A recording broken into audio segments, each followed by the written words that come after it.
All right. So, in this presentation, I'm going to talk about our what our unique approach is to designing discussion questions. So I see a lot of, I sit on reviews of other schools and how they do discussion questions, and I also see how faculty who've been trained at other schools, how they do discussion questions. And a lot of times it's just kind of random how they do them. There's not like a set philosophy on it, but here's kind of what I would recommend in whenever I'm writing discussion questions. What are key principles? So if you take Bloom's taxonomy, and this is kind of how you do discussion questions in the cognitive domain, probably the number one mistake I see is I see that people using discussion questions that are just regurgitating concepts. So if you're going to do something like define this term, or I don't know, just something like that, you should do that in a study guide, or you could do that in, some sort of assignment. But from my perspective, you know, part of the principle of design is each thing should be, used for what it's good at, right? So you use a hammer for a hammer, you use a screwdriver as a screwdriver, and discussion forums shouldn't be doing things that assignments should be doing, or maybe quizzes. So I would say that the primary focus whenever I write discussion questions is at the apply level.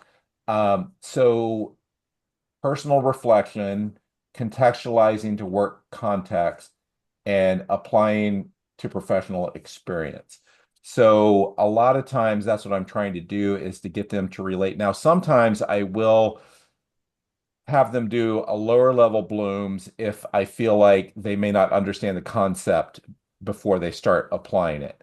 But usually I don't have them regurgitate, unless, and I'll talk about, cases where I do that. The main area where I'll do that is in what I call social learning. Is there's a lot of concepts that are multifaceted, especially things that have to do with culture, even, maybe different understanding. So a lot of times, I want to expose multifaceted dimensions of a concept. So I'll ask a question in a way that makes it more open-ended rather than, hey, here's the definition. A lot of times whenever I'm wording questions, I want them to understand that way. So, the student is going to learn a concept better because they hear eight other students how they kind of uh, interpret it. Now, the other thing is the top of Bloom's taxonomy. It's hard to do these in a discussion forum. So, we say 400 words. For a lot of my graduate courses, it's going to be a lot more than 400 words, and we may want to rethink how we do that. The reason why I do more than 400 words is because there's a lot more than learning that needs to happen that's kind of at this level where the social learning is really beneficial. Um, and so I can't just fit what they need to learn in 400 words. So, um, but the other thing is faith integration questions can help explore the multifaceted limits of secular ideologies. So, a lot of the concepts we teach in our courses is truth is held in tension. And a lot of times it can be helpful for different students, and we have students that are coming from different ends of the spectrum. Some of our students are, working at medicated assisted treatment facilities, and other students are at, semi-fundamentalist rescue missions, and having them, share their perspectives in some ways can help, can be helpful. But a lot of times I try to avoid things that require, writing a 5-page paper, unless I want them to explore a concept just at the surface level, on these. Now, this is all cognitive domain. The other thing is designing effective heart discussions. And so this is the effective learning. And I use the example. So I'm going to provide two examples in the effective domain. So there's the course, but then there's also, for us as a Christian. So, what I feel like a lot of our students are in our courses. And whenever I was a kid, I attended church because I had to attend church. I didn't spend my own time learning about Jesus. I hadn't really internalized this, to make my own kind of adult decision, to follow Jesus. I hadn't gone through the sanctification steps and definitely hadn't, gotten to the point where I'm characterizing, showing the character of Jesus in my life. So what we're trying to do with our students, a lot of our students, if I had to say what's the average student is they're in a course because they have to be in the course to get the degree and they think a degree is going to help them. But they're not motivated by learning. So, many of our students are not learning to learn. They're learning because they want to pass the class to get the degree and to get a good grade. What we're trying to do is we're trying to get them to this valuing level for the most part, and maybe give them tools for, how they would continue lifelong learning, in this space. So the assumption is that for most courses, most students don't have adequate heart level motivation, why it's important to learn the concepts in the course. Um, so I start the course almost always with some questions around this. So in week one and week two, and often, I'll do that throughout the course. So um, the most common focus of effective level domain discussion questions, you'll see me adding in questions, and the whole point of the question is it's kind of like, to use our addiction counseling, term, motivational interviewing. So what I'm trying to do is to increase heart level reasons why learning this topic is important. And I always do some in the beginning. Now, the other thing that I'm trying to do is to build trust and community. In addiction counseling, especially, but also in cross-cultural courses, there's probably anywhere from a third to half our students who are very distrustful of the environment walking in. Now, some of them who've been with us for a while, that they probably learned some trust, but let's just say we put them in a multicultural counseling course. That's probably the hardest. Everyone's going to be making judgments thinking, okay, you guys aren't radical enough. You guys are, too leftist. You're promoting critical race theory. You're promoting, white fundamentalism, So how do you establish trust in the course? And addressing common trust concerns. And part of it is I ask questions in ways that, I'm trying to make it okay for them to be who they are, um, within some bounds, right? But I'm trying to basically establish some, trust early in the course because, we get students, just assuming that they're, you know, motivated by the grade or motivated by passing the course. That's kind of a best case scenario.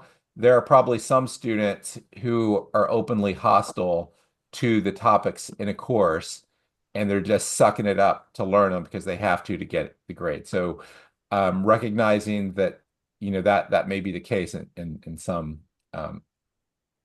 examples. So let me just use some example discussion question, psychopharmacology. So the topic in the psychopharmacology course was drug tolerance, sensitization, and expectation, and neurophysiology and neurotransmitters.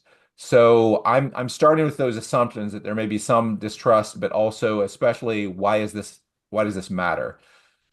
So, I adapted, another faculty member had developed this question. So I left it in there on the understanding, trying, this is a little bit understand, a little bit apply. So how do these contribute to the cycle of addiction? Um, but not just regurgitating, not saying, regurgitating the answer.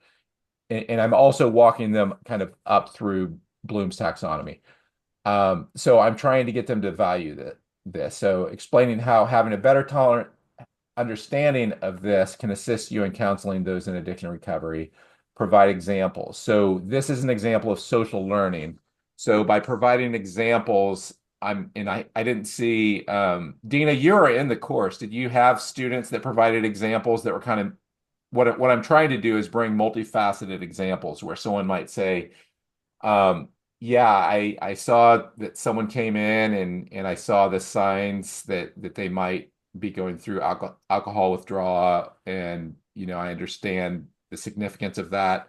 So, that's what Yes. I'm trying to draw out. But Dina, did you see students, and it may be a while ago that you um I do remember, and they did provide a lot of examples in the discussion post, and then it actually even trickled over into our live Zoom. I think it was our first live Zoom for this class, where a lot of the students, some of the students were sharing their experience like with the detox symptoms, being able to make referrals, recognizing the signs, how they're where they worked, handled it, things like that. Yeah. Okay. Yeah. I mean, part of it is like this stuff here is really heavy lifting. I mean, this is probably some of the hardest science to really understand this. It's probably the hardest thing we have in our entire curriculum to really understand this. I don't think most of our students, I don't really understand this.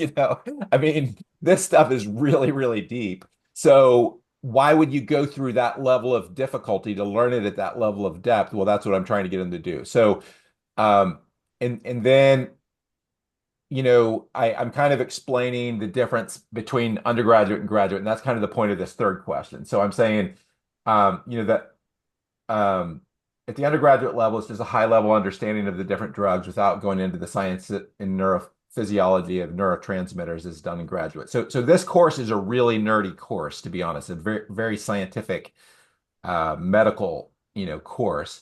So trying to get them to understand why just going beyond, what you need to know on a day-to-day practitioner, but to go in more depth.